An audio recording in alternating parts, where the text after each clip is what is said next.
All right, guys. Welcome back to That So Far podcast. My name is Eric Lopez, and this is episode 13. I just checked on my Spotify, and I verified it was episode 13. So today's a very one of the most waited for podcast episodes of all time. I am introducing my beautiful wife for the first time.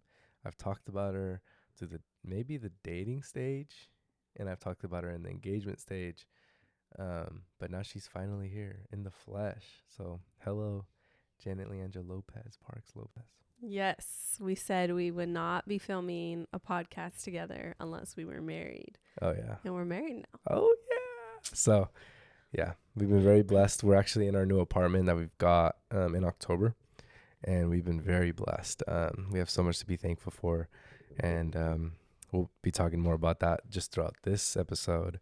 We're gonna be going over kind of how we started, kind of the dating season, engagement season, and the wedding, honeymoon, plus where we are now.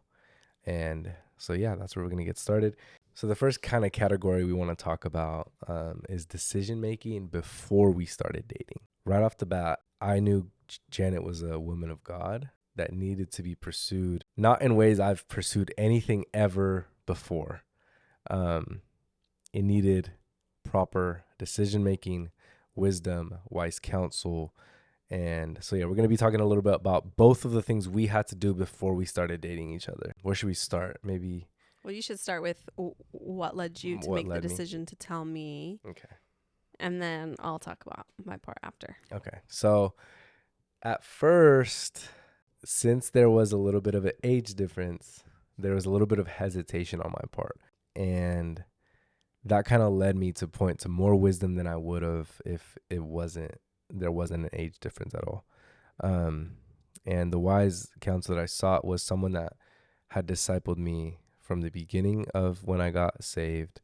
And I would ask him, like, Jeff, like, I want a girlfriend. And he was like, go get a girlfriend then. And at that time, I was running through a lot in my mind, like, is this God's will? Is this not God's will? Should I do this? Should I not? And I kept asking God for a specific yes. And I wasn't receiving that. And that kind of scared me. Is like, is that because it's not for me? Is that because Janet is not the one I should pursue? And then fast forward now, I received something from the Lord in the shower. He said,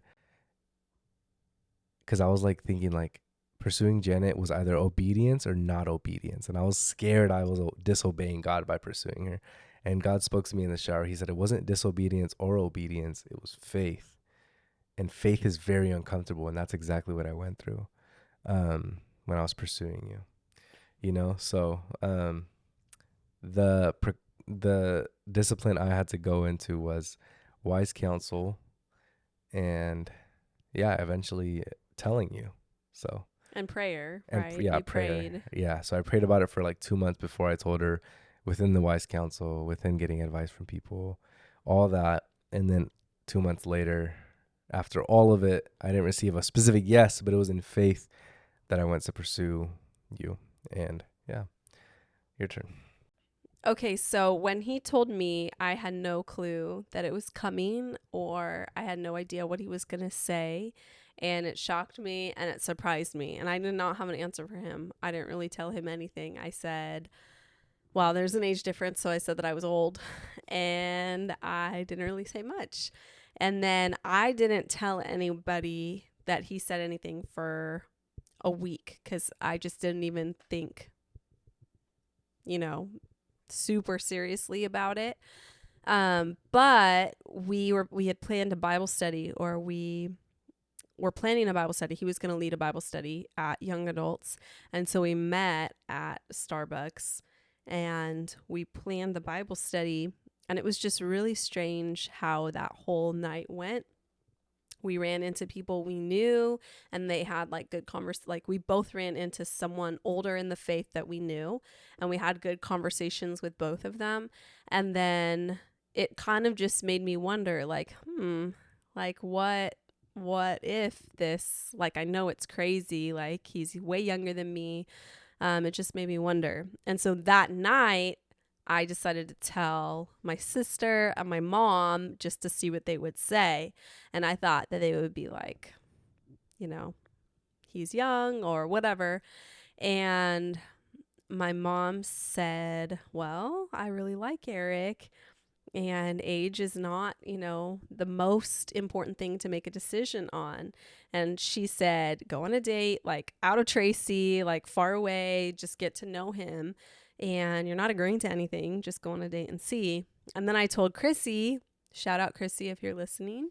And so I told her, because we tell each other everything that's going on in our lives. And she said like the exact same thing that my mom said. And even to like the wording was the same. Like she even said like go out of town, like go away and go get to know him. And so just the fact that everybody I started to tell didn't have any hesitations. They knew Eric. We had been like friends, or we had been in the same circle for a while.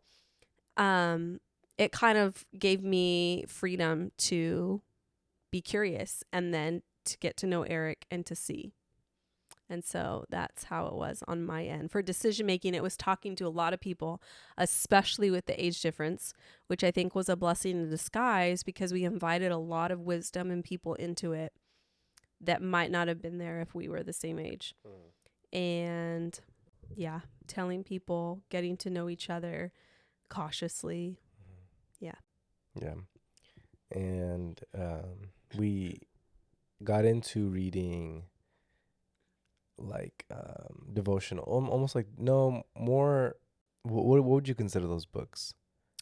Yeah, as we started to get to know each other and go on dates, we would we'd almost have like a book club. They weren't devotionals, I wouldn't say, but it was like a book club. We read The Sacred Search and a couple other books. The Meaning of Marriage. Was that after we were dating? The Meaning of Marriage was after, yeah. Okay. But before we were officially dating, we did book club. And yeah, we read books and then we like brought back what we thought about them. And yeah, like there was a lot of confirmation in the books we read. Yeah. And Janet actually said she read the book, The Sacred Search, and she read it in a place and time where God was saying no through the book. Mm-hmm. And then when we read it together with me, it was like a yes. Yeah. So yeah, that's one of the disciplines we did before we were dating. Because that book is super challenging. Yeah. So if you read that book and you're putting this person up to everything that it challenges in, a relationship, marriage, godly way of life, it really challenges you to think. And if you compare the person to it and then you hear confirmation from God, it's really... Yeah. It's better than if it was like an easy yes. Yeah. So yeah. And then after kind of, it was going well and we were getting to know each other, knowing that we both were committed to the Lord.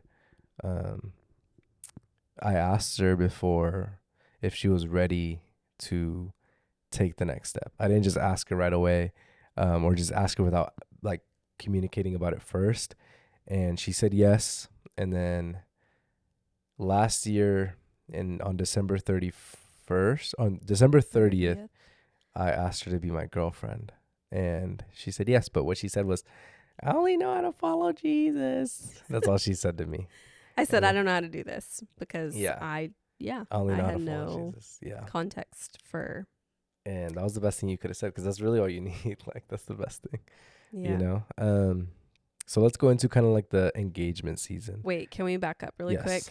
Another thing that happened before we were officially dating is we had this night where we asked each other a bunch of hard questions. Like we spent a couple weeks preparing questions that we wanted to ask the other person. And I was just pulling up my list of questions. Things like, what's your understanding of biblical manhood? Your convictions on some controversial things. What are your strengths? How are you working on them? What are your weaknesses? How are you managing them? Biggest sin struggles. What does marriage mean to you? Tell me about your closest friends. Like a bunch of questions. I went on and on and on and on and on. She warned me though. She said, are you ready for the interrogation time? And I said, and you had questions for me too. Not as many, but you had questions. Yeah, I had like 5. She had like 42. Yeah. But that was another really important part of the process because we were able to really like get down to really important things and figure those out before we were ever in a committed dating relationship. And that I think was really valuable. Yeah. Yeah. So let's talk a little bit about the engagement season. You ready to move on to that? Sure. Okay. So, yeah. So we dated. In that, we were reading The Meaning of Marriage. Mm-hmm. So this is kind of dating into engagement. We were reading The Meaning of Marriage. We saw and we learned things about marriage that we might have not seen before. And especially for me, I think is like what the reason for marriage is. It's to honor God, glorify God. And if that is the center, there's a foundation of we're not doing this for ourselves. This isn't for us. It's not about how I feel.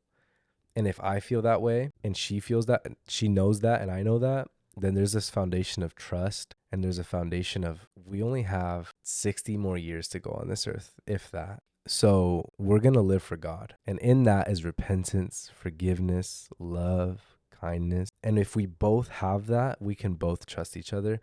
And that kind of revelation to me like made it seem like there is no one else that I want than someone who is going to follow Jesus closely.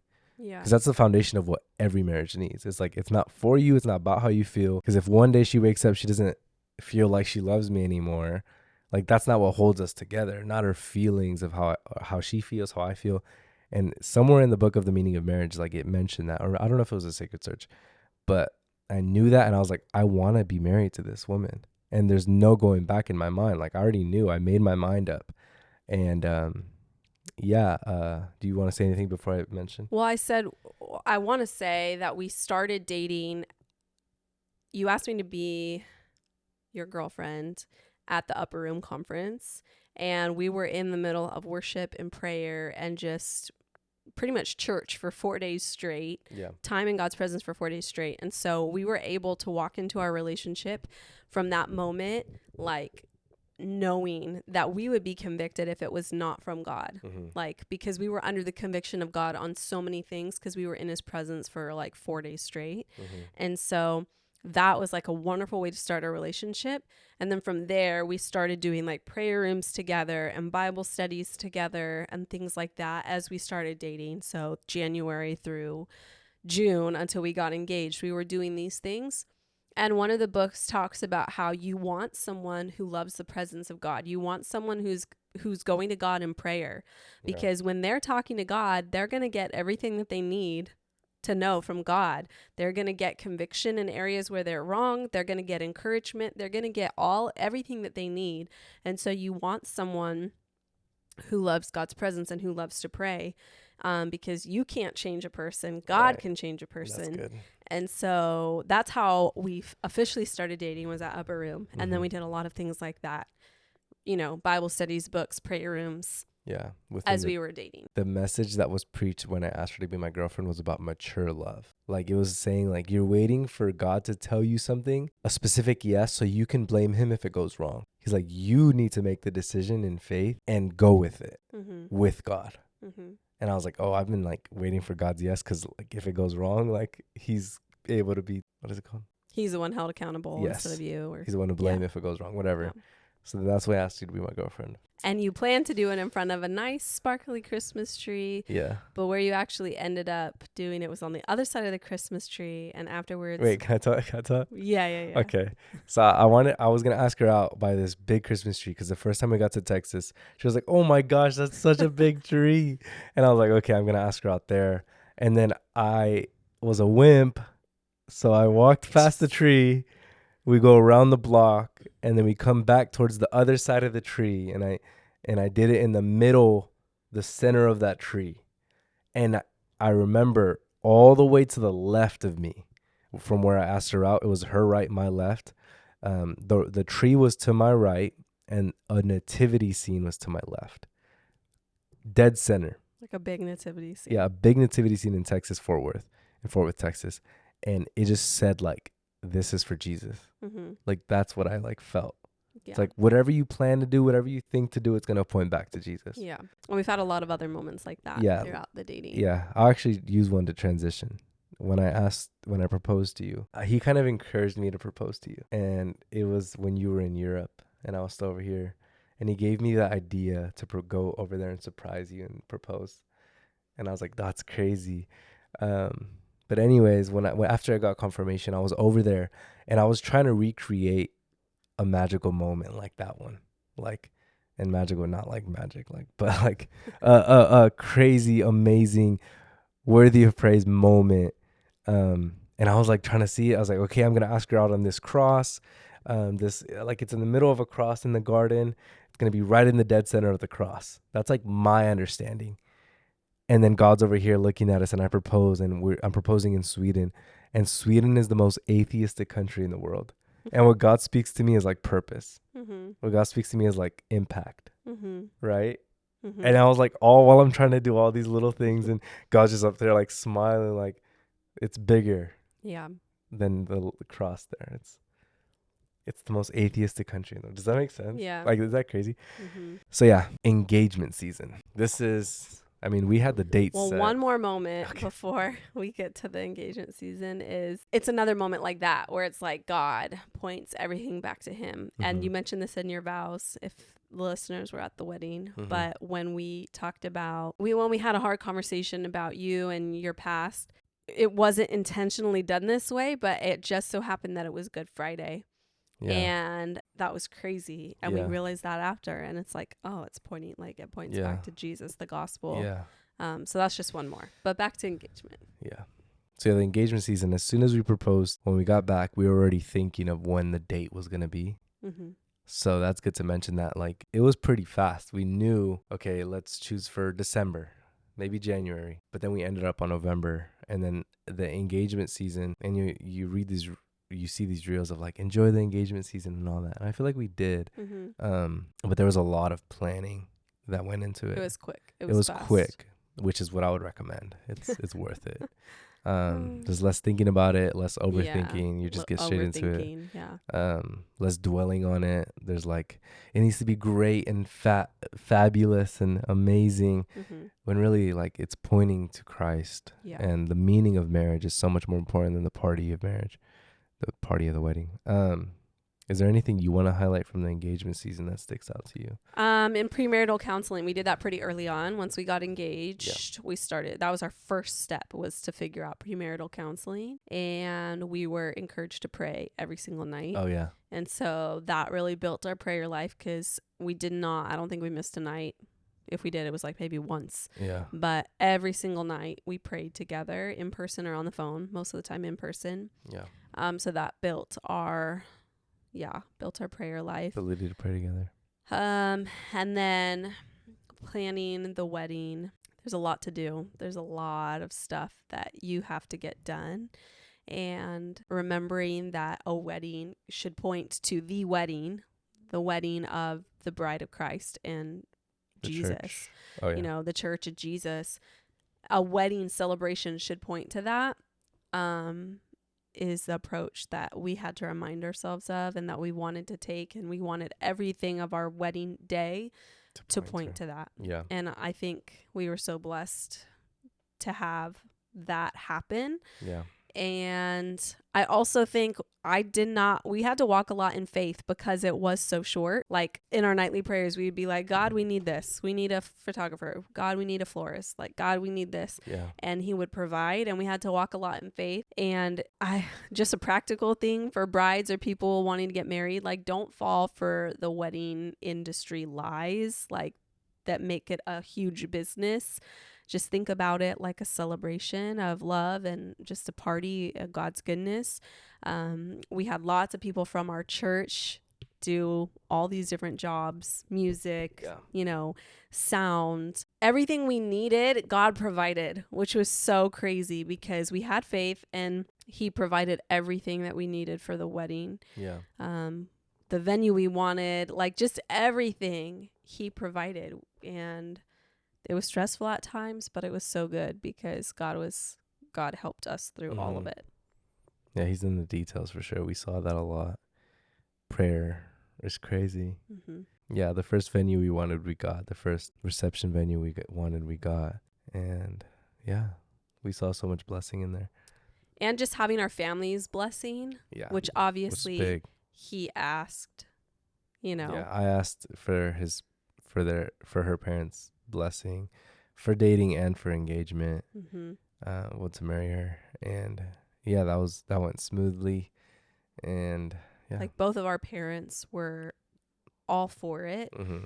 And it was such a blessing and is such a blessing to have all of our families celebrating us and not like we're going against their wishes or that also made the wedding planning and the wedding season and now marriage so much better Yeah. as all of our family supported it Yeah. and was excited for us.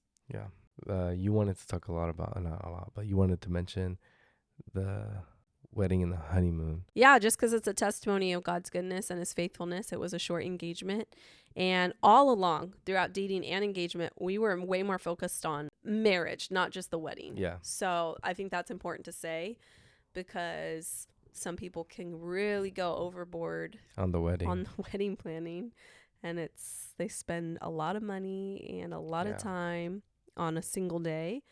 But I feel that we prepared a lot for life after the wedding. We sowed spiritually. Actual marriage. Mm-hmm.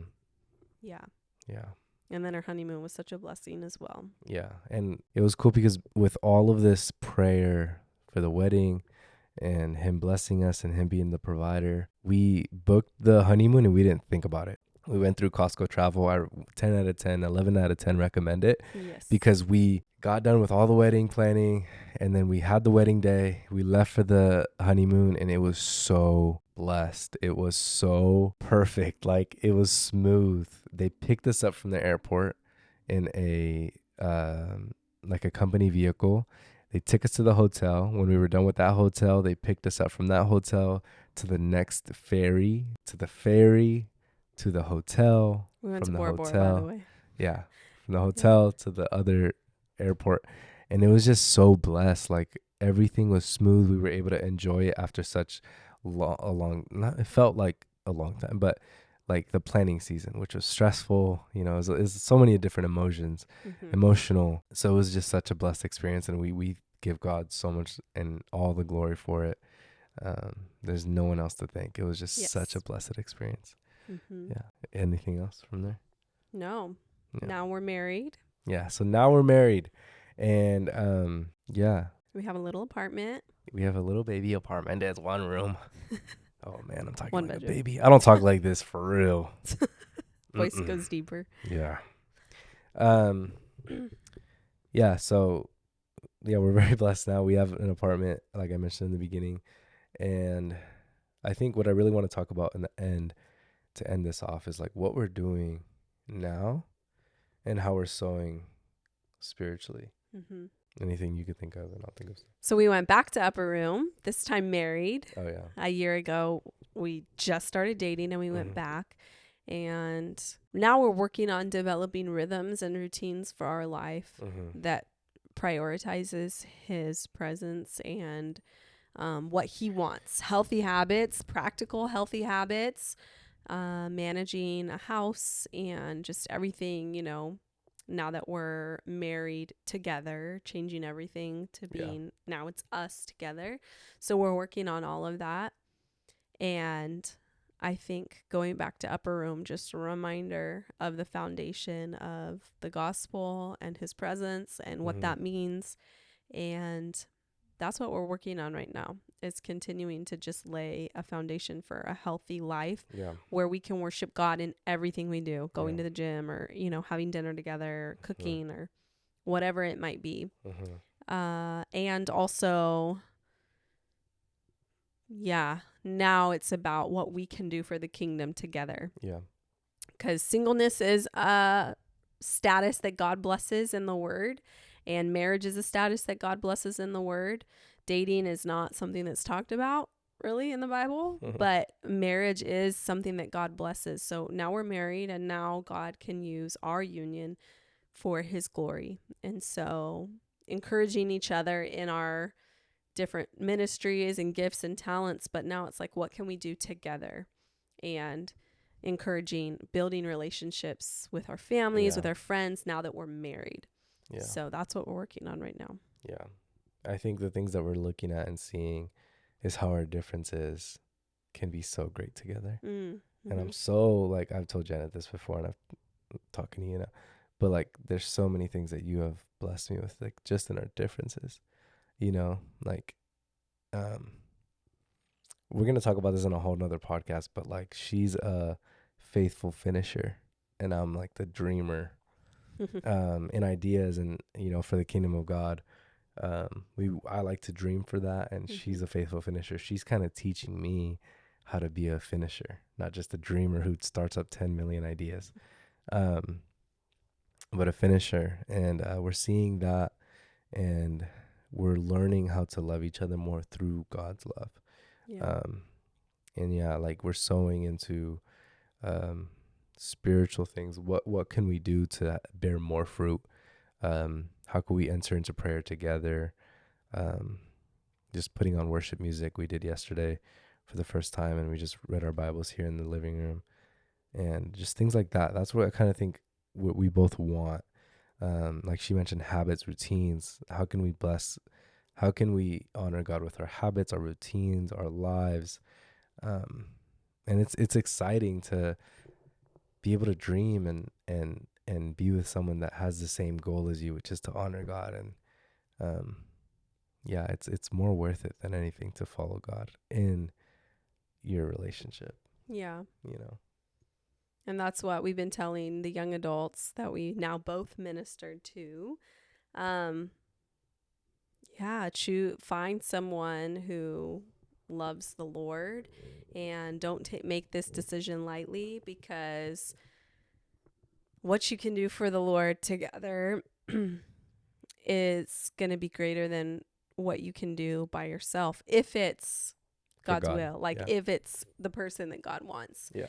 And then, yeah, just some encouragement. I waited a long time to get married, and the world says like things, like you need to go do Um, this or this and this. You need to get on dating apps. You need to, he's not just going to show up on your doorstep. The